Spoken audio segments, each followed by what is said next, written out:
একবার গোপাল ভাঁড় খুব অসুস্থ হলেন, একদম মরণাপন্ন অবস্থা।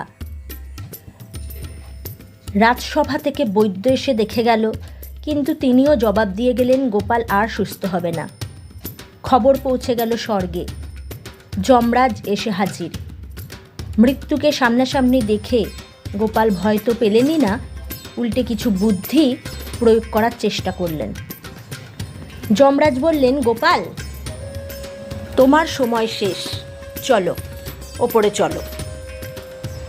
শুনে গোপাল বলল, যমরাজ, শেষ ইচ্ছা পূরণ করা হোক।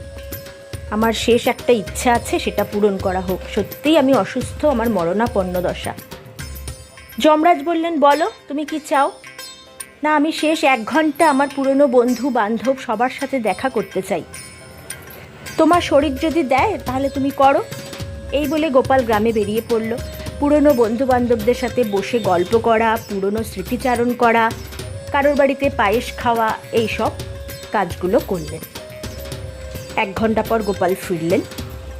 যমরাজ বললেন, তোমার সময় হয়ে গেছে গোপাল, এবার তো তোমাকে যেতে হবে। গোপাল ভাঁড় বললেন, যমরাজ, আপনি আমার কথা রেখেছেন ঠিকই, কিন্তু আমার তো আর মরণাপন্ন দশা নেই, এখন আমি সুস্থ হয়ে গেছি। যমরাজ বললেন, সে কি কথা?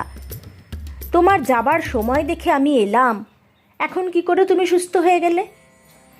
হ্যাঁ যমরাজ, আপনি যে আমার শেষ ইচ্ছাটা পূরণ করেছেন, আমি সবার সাথে দেখা করে ভালো ভালো খাবার খেয়ে একদম সুস্থ হয়ে গেছি। আমাকে আর কটা দিন দেওয়া হোক। যমরাজ গোপালের এই বুদ্ধিতে হতবাক। হাসতে হাসতে ফিরে গেলেন স্বর্গরাজ্যে। গোপালও রাজসভায় ফিরে গেলেন।